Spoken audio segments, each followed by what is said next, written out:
मैं विजय कुमार काकरिया, अध्यक्ष श्री ऋषभदेव मंदिर ट्रस्ट रायपुर। ट्रस्ट मंडल की यदि मैं बात करूं तो हम लोग वैसे तो स्वाध्याय प्रतिक्रमण ग्रुप एसपीजी ग्रुप से हमने समाज के हर कार्य में पहले भाग लिया। हम लोगों को पूर्व ट्रस्टियों के साथ काम करने का अच्छा अनुभव था, लेकिन कभी ट्रस्टी बनने की मन में इच्छा नहीं थी। अचानक 2018 में ट्रस्ट मंडल का चुनाव घोषणा हुआ और हमारे सभी एसपीजी ग्रुप के मेंबरों ने कहा कि नहीं भैया, अब हमको ट्रस्ट में आना चाहिए। मीटिंग हुई, हमारे ग्रुप से 5 सदस्यों को चुनाव किया गया और हम 5 सदस्यों चुनाव फॉर्म भरा और कुल 13 प्रत्याशी उस समय चुनाव में मैदान में थे। उसमें से हम 4 हमारे स्वाध्याय प्रतिक्रमण ग्रुप के हम आए और हमारा इतना परमात्मा का आशीर्वाद कि 4 तो हमारे ग्रुप के आए और जो 5 ट्रस्टी चुन के आए वो श्री त्रिलोक जी बरड़िया, वो भले दूसरे ग्रुप में थे लेकिन वो पूरे अध्यक्ष थे। त्रिलोक जी बरड़िया का भी हमें मतलब एक साथ मिल गया। हम 5 ने मिलकर इस ट्रस्ट को चलाने का बीड़ा उठाया। तो मंदिर निर्माण का बताना चाहता हूँ मैं आपको कि 2017 में खरतर गच्छाधिपति श्री जिन बड़ी प्रभु सूरी जी महाराज साहब के निसरा में इस पुराने मंदिर का उत्थापन हुआ एवं पुराने मंदिर में जितनी मूर्तियां थी उन्हें जल मंदिर को प्रतिष्ठित किया गया। जब मंदिर का उत्थापन हुआ और जब पुराना मंदिर यहाँ पर टूटा, सभी श्रावकों की आंखों में बहुत आंसू थे कि इतना अच्छा मंदिर था, इतनी ज़्यादा बड़ी थी, क्यों तोड़ा गया है इसको। लेकिन जब हम देखते हैं, हम भी हमारे पुराने मकान में रहते थे और हमने हमारे सब नए मकान बना लिए हैं, तो क्यों ना परमात्मा की नया भव्य मंदिर बने और परमात्मा उसे विराजे। हम लोगों ने प्रयास कर इन 4 सालों में इस मंदिर के निर्माण कार्य में लगे रहे। 2019 में जब इस मंदिर के निर्माण की शुरुआत हुई, उस समय खरतर का आचार्य श्री जिन पीयूष सागर जी सूरी जी महाराज साहब की निश्रा में यहाँ पर भूमि पूजन हुआ, भूमि खनन हुआ एवं शिला मुहूर्त हुआ। इस तरह 2019 से लेकर 2023 तक के सफ़र में सभी हमारे ट्रस्टियों ने आगे से आगे बढ़कर काम करने का प्रयास किया और बहुत अच्छा प्रयास ये रहा कि आज मंदिर और दादाबाड़ी बहुत अच्छी बनी। जब हम 5 ट्रस्टियों ने जब पूरा कार्य का बीड़ा उठाया तो अपने कार्य को भी हमने ऐसा बांट लिया कि सब काम स्मूथ निपटे। जैसे मेरी फर्म हमारे सुमित ग्रुप का पूरा मैं अकाउंट और फाइनेंस देखता हूँ, तो मैंने यहाँ आकर भी अकाउंट और फाइनेंस को देखा एवं सारे जितने भी जो भी खर्च हुए, जो भी हुआ, उसका सारा भुगतान करने का मेरे पास था। हमारे ट्रस्टी श्री अभय जी भंसाली, उनको काम दिया, उन्होंने पूरी इस मंदिर में मूर्ति एवं दरवाज़ा का काम उनको दिया गया। सारी टेक्निकल जितने भी काम थे मंदिर निर्माण का काम, उसका काम पूरा हेमू जी ने संभाला। और उज्ज्वल जी भी जो एक अच्छे ज्वेलर्स हैं, उनका अच्छा एक ज्वेलर्स का काम है और उनको सारी डिजाइनिंग का आइडिया है। इस मंदिर जितनी भी डिजाइनिंग का पार्ट है वो उनके ऊपर था। इस मंदिर की खासियत ये है, इस मंदिर में पूरा पैसा रायपुर शहर का लगा है। हमने कहीं किसी बाहर शहर से पैसा नहीं लिया इस मंदिर को बनाने में। और समाज ने जो हमारा विश्वास किया, उस विश्वास में हम उस विश्वास में खरा उतरने का हमने भी प्रयास किया। रायपुर के समाज जैसा समाज हमने कहीं नहीं देखा। हम जहाँ भी गए, हर आदमी ने हमें भरपूर सहयोग दिया और आगे भी हमें उनसे सहयोग मिलता रहेगा, ये हम सोचते हैं। इस मंदिर की खासियत मैं बता दूँ आपको, मैं जितने लोगों से हिसाब करता हूँ, जब भी हिसाब करता हूँ, जितने कारीगरों से और जब भी हिसाब करता हूँ, तो ये बोले ये रायपुर का पहला ऐसा मंदिर है कि जो वेंडर पहले दिन से काम किया वो आज तक काम कर रहा है। हमारे कोई वेंडर बदली नहीं हुए आज तक। दादा गुरुदेव और परमात्मा का जो आशीर्वाद हमें मिला है वो हमें हमेशा निरंतर मिलता रहे, यही हमारी भावना है। दादा गुरुदेव बरियत परमात्मा हमें हम पर आशीर्वाद बनाए रखे।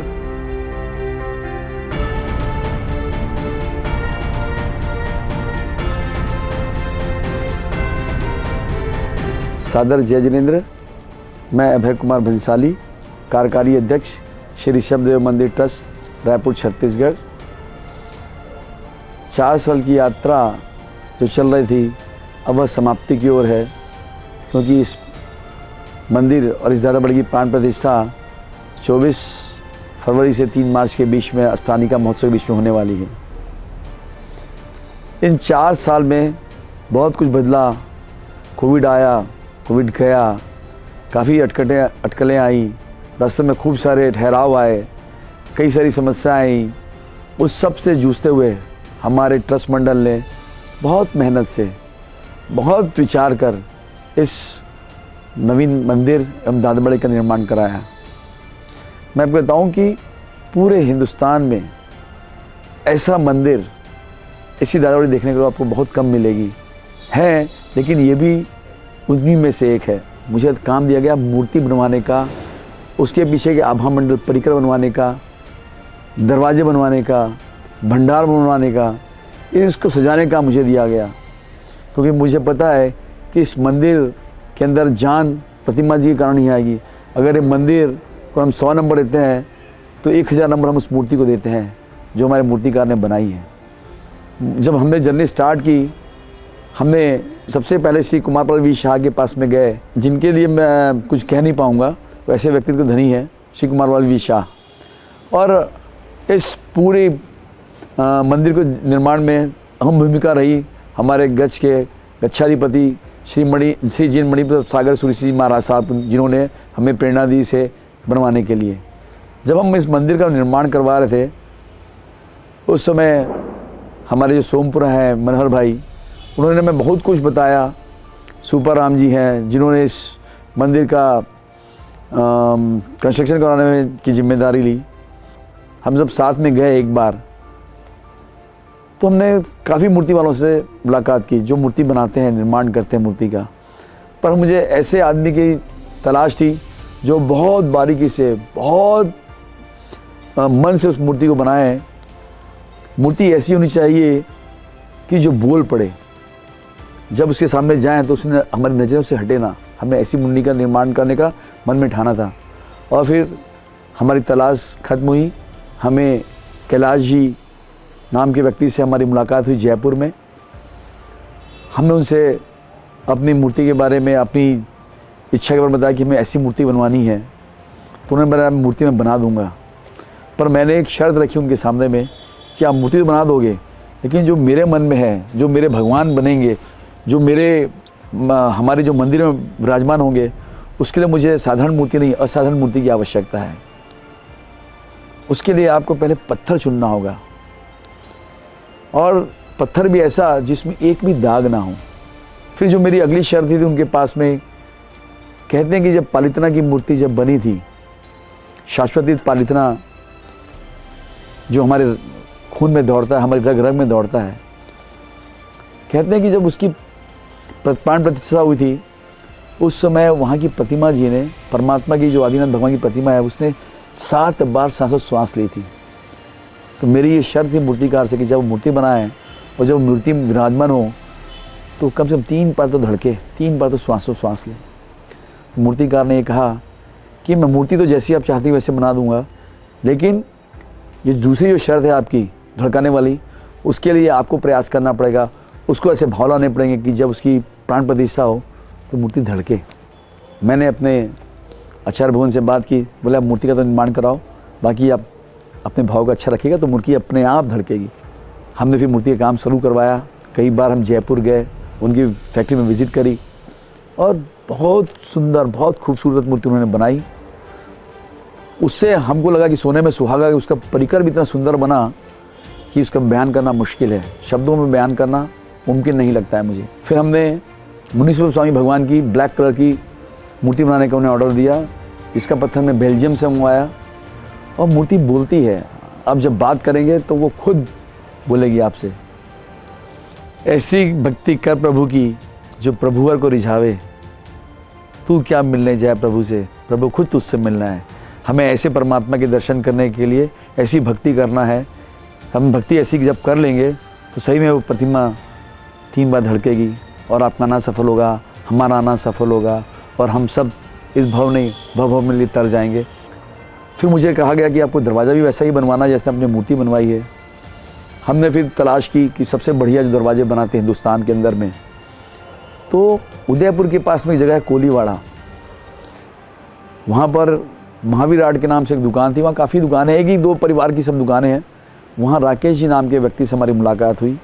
हमें उनकी डिज़ाइन है और हमको लकड़ी इतनी पसंद आई कि हमने उसे ऑर्डर दिया। पूरी जो लकड़ी दादा बड़ी के अंदर में लकड़ी है, पूरे 15 दरवाजे लकड़ी के बन रहे हैं वहाँ पर। पूरे जो दरवाजे हैं वो शीशम के बने हुए हैं। शीशम के दरवाजे के साथ में उसके ऊपर में CNC कटिंग की ब्रास की कटिंग लगाई गई है। ब्रास को CNC कटिंग से करा के लगाया गया है। मुझे नहीं लगता कि आने वाले 100 साल तक उस दरवाज़ों में कुछ होने वाला है। इस मंदिर को और दादा बड़ी को बनाने के बाद में मेंटेनेंस लेस कम से कम मेंटेन करना पड़े। हमने मंदिर का निर्माण करा लिया, हमने मूर्ति का निर्माण करा लिया, हमने दरवाज़ों का निर्माण करा लिया। फिर हमें लगा कि इसके अंदर परिकर लगाने हैं, पट लगाने हैं हमारे को। हमने शत्रुंजय, संवित शिखर जी और अष्टापद जी और नौपद जी के हमने इसमें पट बनाए। पट भी हमें चाहिए 3D पट। हमने उनकी डिज़ाइन बनवाई और हमने देखा कि पट इतने सुंदर बने, इतने सुंदर बने, इतने सुंदर बने कि ऐसा लगता है कि आप पालितना की यात्रा कर रहे हैं। लेकिन हमें 4 साल ज़रूर लगे, इस बीच कोविड भी आया, लेकिन हमारी जर्नी चलती रही और हम लोगों ने उसको अचीव किया। इसमें अचीव करने के लिए हमें सबसे ज़्यादा सपोर्ट मिला रायपुर शहर के जैन समाज के लोगों का, हमारी परंपरा के लोगों का, जिन्होंने हमें कभी भी किसी भी चीज़ के लिए मना नहीं किया। जब हम उनके पास गए सबसे ज़्यादा सपोर्ट हमें उन लोगों ने किया और कहा कि आप काम करते जाइए, ये पूरे हिंदुस्तान में एक ऐसा मंदिर होगा, ऐसी दादा बड़ी होगी जिसके लिए हमें बाहर जाके अर्थ की व्यवस्था लाने के लिए ज़रूरत नहीं पड़ी। टिल टुडे, टिल प्रतिष्ठा के दिनों तक हमें ऐसा लगता है कि हमें कहीं बाहर जाने की ज़रूरत नहीं है। रायपुर के हमारे समाज के लोग सक्षम हैं और उन्होंने पूरी जिम्मेदारी से हमको दिया था और पूरी जिम्मेदारी उन्होंने खुद भी निभाई और हमें सारा कुछ जो वो चीज़ दी जो हमें चाहिए होती है। हम शुक्रगुजार हैं उन समाज के लोगों का, हमारे समाज के महानुभावों का, जिन्होंने हमें इतना उठाया और हमें सारी जिम्मेदारी देने के बाद सपोर्ट भी किया। मैं आप सभी का शुक्रिया अदा करता हूँ पुनः कि आप लोगों ने हम पर विश्वास किया। पता नहीं हमसे कुछ गलतियाँ भी हुई होगी। मैं अपने हृदय के टुकड़े से, कोर ऑफ माई हार्ट, मैं आप सभी से क्षमापण करता हूँ। आप हमें माफ़ करेंगे, हमारी गलतियों को नज़रअंदाज करेंगे। गलतियाँ जाने में हुई होगी, हमारी कभी भी इच्छा जानबूझकर करने की नहीं हुई है। इस बीच में कुछ बोलने में भी आया होगा, उसके लिए मैं आप सभी से त्रिविध में क्षमापण करता हूँ। मैं आपसे सबसे विनती करता हूँ कि आप ज़रूर इस प्रतिष्ठा में पधारें। मैं आपको बता रहा हूँ कि जब आप आएंगे, मुझे पूरा विश्वास है कि परमात्मा की प्रतिमा 3 बार धड़केगी और परमात्मा खुद स्वयं अपने पैर बढ़ाएंगे कि आ और मेरी पूजा कर। हमें ऐसे भाव के साथ इस प्रतिष्ठा में शामिल होना है जिसकी कल्पना हम युगों तक याद करेंगे। सादर जय जिनेंद्र।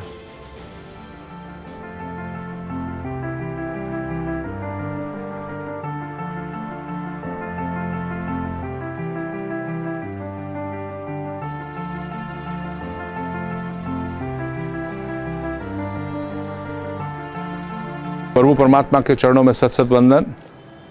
मैं राजेंद्र कुमार गोलछा हेमू, ट्रस्टी ऋषभदेव ट्रस्ट मंडल, रायपुर का सबसे प्राचीन और ऐतिहासिक ट्रस्ट ऋषभदेव ट्रस्ट मंडल, जिसका ट्रस्टी बनने का सौभाग्य मुझे प्राप्त हुआ। इस ट्रस्ट के अंतर्गत जो नवीन मंदिर और दादावाड़ी का जो निर्माण हो रहा है, उसकी मैं आपको कुछ जानकारी देना चाहूँगा। ट्रस्ट मंडल का गठन 2018 में हुआ। 2018 के बाद मंदिर और दादावाड़ी निर्माण की यात्रा शुरुआत हुई।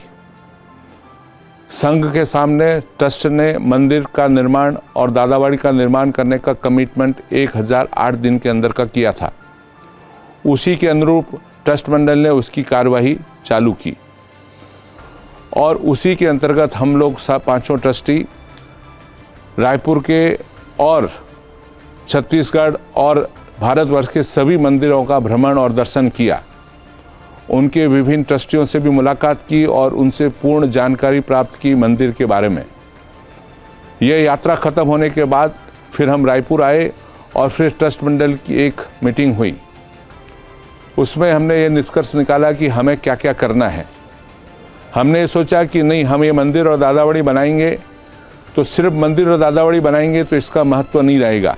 उसके लिए ट्रस्ट मंडल ने कुछ सोच बनाई और उसी के अनुरूप सोनपुरा, जिसको आर्किटेक्ट बोलते हैं, उसकी नियुक्ति का प्रोग्राम चालू किया। विभिन्न सोनपुरा से हमारी मुलाकात हुई, उनको रायपुर बुलाया और फिर अंत में हमें मनहर भाई अहमदाबाद के सोनपुरा मिले। उनको भी हमने रायपुर आने का निमंत्रण दिया। वो रायपुर आए, रायपुर आके दादावाड़ी प्रांगण को पूरा देखा। फिर उन्होंने कहा कि नहीं, ये मंदिर बहुत अच्छा बन सकता है, राजपथ फेसिंग मंदिर बन सकता है, क्योंकि हमारे मंदिर के सामने सीधी MG रोड है। तब जब राजपथ फेसिंग का कोई मंदिर बनता है तो वो बहुत ही अच्छा मंदिर बनता है।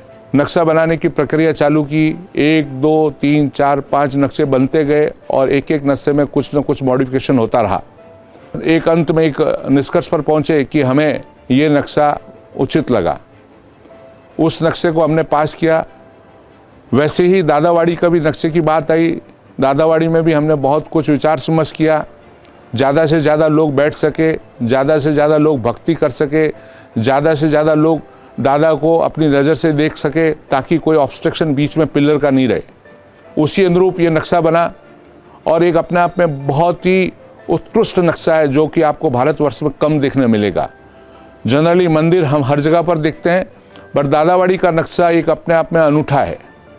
दादावाड़ी की प्लानिंग करते समय हमने आचार्य भगवान श्री मणिप्रभ सागर जी महाराज साहब से भी बात की। उन्होंने कहा कि यदि ऐसा नक्शा बनता है वो भी अपने आप में उत्कृष्ट होगा। हमारे बनर भाई ने ये चैलेंज स्वीकार किया और दादावाड़ी की रचना की। जब दोनों नक्शे बन गए, हमने संघ समाज के सामने दोनों नक्शों को रखा और संघ समाज ने दोनों नक्शों को सहर्ष स्वीकार करते हुए पास किया। नक्शा आने के बाद फिर हमने एक प्लान किया कि भाई अब नक्शा तो बन गया, अब आगे इसके लिए रॉ मटेरियल की प्लानिंग करनी पड़ेगी। हमारे ट्रस्ट मंडल ने निष्कर्ष निकाला कि हम मंदिर का और दादावाड़ी का निर्माण सफ़ेद संगमरमर मकराना पत्थर से करेंगे। फिर हमारी टीम मकराना गई। मकराना में सभी वेंडर से मिले, पत्थर वाली खदानों से भी गए, वहाँ के मालिकों से मिले। मकराना में हमने एक मीटिंग की और हमें एक डिस्कशन किया और हमने एक डिसीजन लिया कि हमारे को पत्थर कौन सा लेना चाहिए। पत्थर की वैरायटी बहुत थी। हमारे ट्रस्ट मंडल ने निर्णय किया ऐसा पत्थर लेंगे, बजट में लेंगे, अच्छा पत्थर लेंगे। पत्थर की डील फाइनल हुई, पत्थर के वेंडर फाइनल हुए।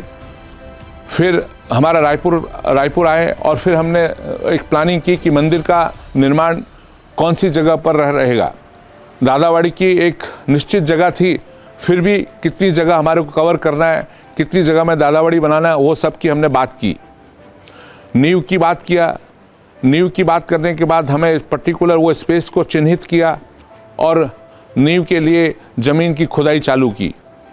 खुदाई चालू करने से पहले हमारे को ज़मीन का सैंपल लिया, ज़मीन के मिट्टी का सैंपल लिया और उसके बाद हमने लोड बेयरिंग कैपेसिटी का भी टेस्ट किया। जब हमारे को मालूम चला कि ये ज़मीन में लोड बेयरिंग कैपेसिटी करने के लिए 22 फीट नीचे हमारे को जाना पड़ेगा, हमने 22 फीट की इसकी खुदाई की और 22 फीट खुदाई करने के बाद बोल्डर से भरते भरते हम करीब 27 फीट ऊपर आए। एक पहाड़नुमा आकृति बन गई, सॉलिड आकृति बन गई।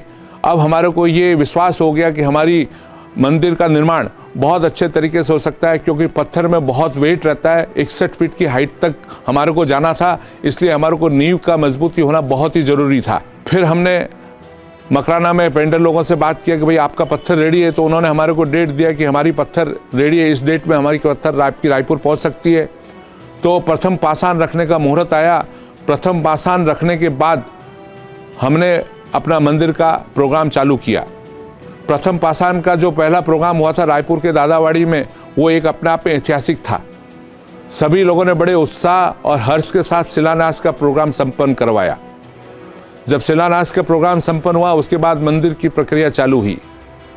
मंदिर की प्रक्रिया चालू होने के बाद हमारे को ये लगा कि नहीं, अब मंदिर का काम चालू करना है तो कुछ और वेंडर की ज़रूरत पड़ेगी। फिटिंग वाले वेंडर की ज़रूरत पड़ेगी, लाइट वाले वेंडर की ज़रूरत पड़ेगी, प्लम्बर वाले वेंडर की ज़रूरत पड़ेगी और भी विभिन्न प्रकार के वेंडर की ज़रूरत पड़ेगी। इंडिया के टॉप वेंडर को हमने लिया। मकराना फिटिंग करने वालों से हमने भी बहुत अच्छे से बात किया। सुपाराम करके एक वेंडर है, वो एक इंडिया का टॉप फिटिंग वेंडर है। वेंडर फाइनल होने के बाद मकराना से पत्थर की डिस्पैच चालू हुई और रायपुर में पत्थर आने लगे। फिटिंग का प्रोग्राम करीब 6 महीना 7 महीना तक कंटिन्यूएशन चला। उसके बाद कोरोना का कार्यकाल आ गया, काम रुका और करीब 1 साल 1.5 साल काम रुक गया। फिर भी हमने कोशिश की कि नहीं, काम चलता रहे। मकराना में वेंडर से हम लोगों ने निश्चित रोज़ बात करते थे। रोज़ मंदिर के लिए पत्थर की प्रोक्योरमेंट की बात होती थी। मकराना में हमारे को पत्थर की सप्लाई नहीं हुई, बट वहाँ मकराना में पत्थर की घड़ाई का काम करीब करीब चालू था। जब कोरोना पूरा हुआ फिर मंदिर का काम चालू हुआ, बहुत स्पीड से चालू हुआ। अच्छी तादाद में वेंडर को और लेबर को बुलाया गया और वो काम हम करीब करीब 1 साल के अंदर पूरा कर लिए। मंदिर हमारा करीब 2 साल में पूरा हुआ। उसके बाद दादावाड़ी निर्माण की बात आती है। दादावाड़ी का निर्माण चालू हुआ। दादावाड़ी भी करीब करीब हमने 1.5 से 2 साल में पूरी कर ली। आज ये दोनों मंदिर और दादावाड़ी करीब करीब बन के तैयार है। हमारे नज़र में करीब करीब आज की डेट तक दादावाड़ी और मंदिर 80% तक रेडी है। सबसे बड़ी खास बात है कि इस मंदिर में कोई भी प्रकार का लोखंड यूज़ नहीं किया। लोखंड मतलब लोहे का प्रयोग नहीं किया गया है। ये भी एक अपने आप में बहुत ही बड़ी उपलब्धि है। इतने बड़े बड़े पत्थर को जॉइंट करके सेटल करना, ये सब हमने कॉपर की पट्टी से किया। ये कॉपर की पट्टी का उपयोग मंदिर में जनरली इसीलिए किया जाता है कि लोखंड धातु का उपयोग सर्वथा वर्जित है पाषाण के मंदिर में। मैं पूरे श्री संघ को, पूरे भारतवर्ष में सभी लोगों को विनती करता हूं कि भव्याति भव प्रतिष्ठा जो रायपुर के दादावाड़ी प्रांगण में होने जा रही है, उनमें आप सभी पधारें और जिन शासन की जाओ जलाली का लाभ लें, यही आपसे कामना करता हूं। जरूर जरूर जरूर जरूर पधारें। एक अद्वितीय, अलौकिक, अद्भुत प्रतिष्ठा आपके और हमारे सामने उपस्थित होने वाली है। ये मौका आप न चुके। जरूर जरूर जरूर पधारें।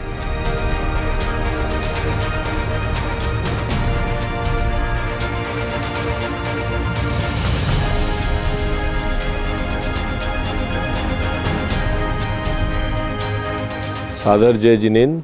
मैं उज्जवल झाबक, ऋषभ देव मंदिर ट्रस्ट का ट्रस्टी, आज आपसे कुछ बात करना चाहता हूँ मंदिर निर्माण, ट्रस्ट एवं प्रतिष्ठा के बारे में। 4 साल पहले जब हम ट्रस्ट पर आए तो हमें एक बड़ी जिम्मेदारी थी हमारे पर कि हमें एक भव्य मंदिर एवं दादावाड़ी बनानी है। बहुत चिंतन, बहुत मीटिंग्स होने के बाद ये डिसाइड किया गया कि शहर एवं देश भर के जितने अच्छे मंदिर हैं उन्हें देखा जाए। उसके लिए हम जीरावाला, मणिलक्ष्मी, पावापुरी एवं राजस्थान एवं गुजरात के बहुत मंदिर देखे।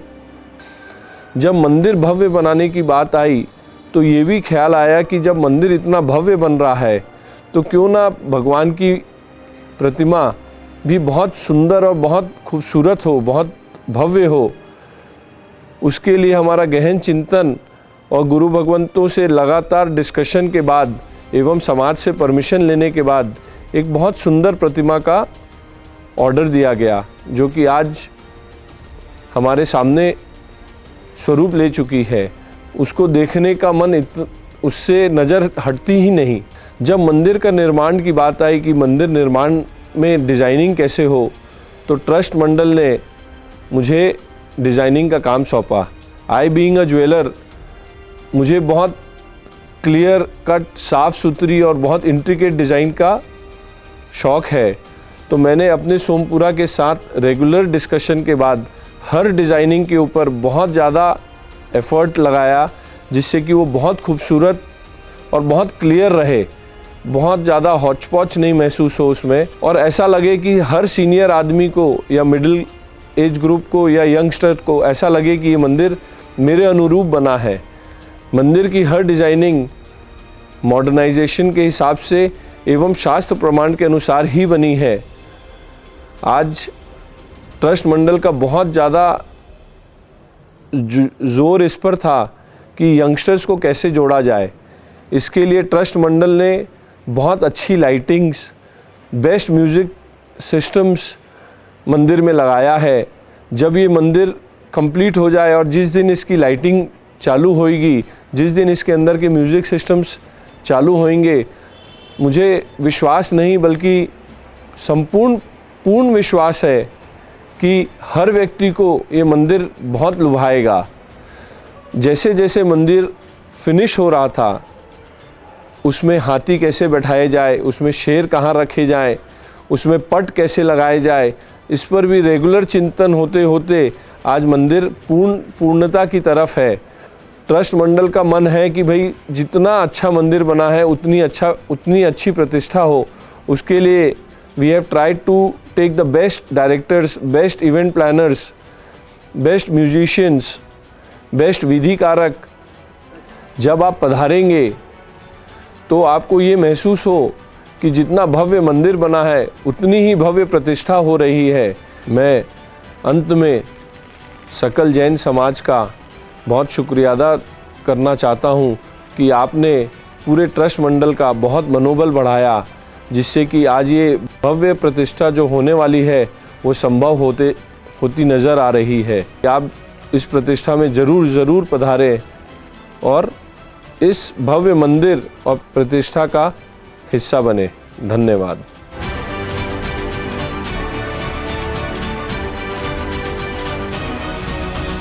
मैं त्रिलोकचंद बरेडिया, पूर्व अध्यक्ष ऋषभ देव मंदिर ट्रस्ट, आप सबको सादर जय जिनन. सभी जनों को जैसा कि विगत है, यह भव्य प्रतिष्ठा समारोह जो आप देखने जा रहे हैं और ये भव्य जिन मंदिर बने हैं, इसका जो हमारा जीर्णोद्धार का कार्यक्रम 2000 में इसकी कल्पना, 2018-19 में इसकी 17-18 में इसकी कल्पना की गई और आज यह जो रूप देख रहे हैं वह एक अलौकिक रूप बना है. मेरे जैन समाज के समस्त घटकों का, मेरे समाज के सभी श्रावकों का, सभी साधु भगवतों का, विशेष रूप से आचार्य भगवान मणिप्रभ सागर जी का एवं बहन महाराज विद्युत प्रभाश्री जी महाराज साहब आदि ठाणाओं का विशेष सहयोग रहा. केवल धाम तीर्थ प्रेरिका मणिप्रभ श्री जी महाराज साहब एवं हमारे यहाँ के सभी गुरु भगवान निपुणा श्री जी महाराज साहब का तो आशीर्वाद बरसा और यह रूप जो आज उसको रूप उत्थापन के बाद जो आज यह भव्य ट्रस्ट मंडल, जिसके मेरे सभी साथी, चाहे मैं किन की बात करूं, अध्यक्ष रूप में कन्नू भैया जिनकी विजय हम प्यार से बोलते हैं, विजय काकरिया, मेरे कार्यकारी अध्यक्ष अभय भंसाली, हेमू गोलचा, उज्जवल झाबक, इनके अथक प्रयासों से और जब तक लगातार मंथनों से और सोनपुरों के एक विशेष सहयोग से कि आज जो आप ये देख रहे हैं, चाहे दादावड़ी अपने आप में, मेरे ख्याल से यह कहना अतिशयोक्ति नहीं होगी कि पूरे भारत में अपने किस्म की अलग दादावड़ी मंदिर अपने आप में एक बोलता जीतता जागता यह है कि इसमें जाने से साक्षात ऐसा लगता है कि भगवान हमारे सामने हैं. हमारी इस मंदिर की कारीगरी, जिसके कुशल कारीगरों ने इस मंदिर की जो अलौकिक बनाया है, विद्युत व्यवस्था देखें, सबकी कार्य देखें, क्या कहूँ कैसे कहूँ, कुछ कहा न जाए. इस मंदिर की आभा देख मन हर्षित हुए बगैर रहा न जाए और इस सब का आनंद हम लेंगे ये प्रतिष्ठा महोत्सव में. पूरे के पूरे सहयोग जिनकी मैं बातें करूं, चाहे हमारे मंडलों की बातें करूं, दान वीरों की बात करूं, खुले हाथों से जिन्होंने दान दिया और हमारी हर बात को उन्होंने हाथों हाथ लिया, इसी का परिणाम है कि हमें किसी क्षेत्र, रायपुर क्षेत्र को छोड़कर हमें बाहर जाने की आवश्यकता नहीं पड़ी. पूरे दान के पैसे हमारे इस क्षेत्र की ही जनता ने दिया है. ये हमें गौरव है, क्योंकि हमारा ये गौरव और ये भूमि का प्रताप है कि इस भूमि के प्रताप के कारण ही और हमारे पूरे ट्रस्टियों का विशेष सहयोग, आशीर्वाद, उनकी हर समय हमारे पास, उनकी जितनी भी मैं प्रशंसा करूं, क्योंकि उन्होंने हर कदम पर हमें साथ दिया है. क्योंकि हमने एक निर्णय लिया था कि 1008 दिन में इस मंदिर को कंप्लीट करेंगे. कुछ कोरोना के कार्य को अगर कार्य को छोड़ दें तो हम उस कार्य को गुरु भगवत पीयूष सागर जी महाराज साहब, आचार्य श्री जी ने हमें कुछ मोहलत दी और आचार्य श्री जी के अथक हमें आशीर्वाद से ही आज यह मंदिर अपनी पूर्णता की ओर है. इसकी प्रतिष्ठा के लिए हमारे गुरु भगवान, आचार्य भगवान, साधु साध्वी, मणिप्रभ सागर जी, विद्युत प्रभा जी आदि महाराजाओं की टोलियाँ, मंजुला श्री जी महाराज साहब की पूरी साधुविंद और हमारे निपुणा श्री का निपुणा पूरी मंडल हमारे साथ में है. मेरे सभी यहाँ के घटक जिनके भी मैं बातें करूँ, हमारे सभी मंडल, सभी लोग अपने तन मन धन से इसको सींचा है और यह जो ध्वल एकदम सफ़ेद झक मंदिर जो बना है, इसकी परिकल्पनाओं में जो हम थे उससे कई गुना अलग ये चीज़ बनी है. हमारे इस क्षेत्र की जनता का एक सद्विचार ही है, इनके कारण ही यह इतना सुंदर मंदिर बन पाया है. मैं आप सबको इस प्रतिष्ठा महोत्सव में सादर आमंत्रित करता हूं आप सभी जन पूरे हिंदुस्तान से जो भी मेरी हमारी बातें सुन रहे हैं, जहाँ तक मेरी बातें पहुँच रही है, सभी अपने सपरिवार अष्ट मित्रों सहित अपने परिवारजनों से इस प्रतिष्ठा का एक आनंद लें और हमें इस करने का सौभाग्य प्रदान करें कि हम इस प्रतिष्ठा का एक भव्य रूप से कर सकें। हमारे सभी क्षेत्र के सभी 8 दिन 24 फरवरी से लेकर 3 मार्च तक, जब प्रतिष्ठा जब 3 मार्च को होगी और 4 तारीख को उद्घाटन, तब तक आप सभी सुबह से लेकर शाम तक, चाहे नाश्ता हो, चाहे नौकारची हो, चाहे भोजन हो, चाहे भक्ति हो, इन सब का आनंद लें। और हमें राज दरबार पंच कल्याणक, जो कि 8 दिन का यह महोत्सव है, जिसमें से पाँचों कल्याणक 5 दिन होंगे, इन 5 कल्याणकों का आशीर्वाद पुण्य का अर्जन करें और आपका जीवन भी धन्य बने। हमारा ट्रस्ट मंडल, जिसके कि हम सब एक अंग हैं, हमारे समाज के हम अंग हैं, समाज ने हमें यह अवसर दिया कि आज एक इतिहास रचने जा रहा है, इस इतिहास के आप भागी बने। इन्हीं सब भावनाओं के साथ मैं त्रिलोकचंद बरड़िया, पूर्व अध्यक्ष ऋषभदेव मंदिर ट्रस्ट एवं अभी ट्रस्टी त्रिलोकचंद बरड़िया, आप सबको पुनः सादर आमंत्रित करता हूँ, एक आए और इसका हमें गौरव प्रदान करें। धन्यवाद।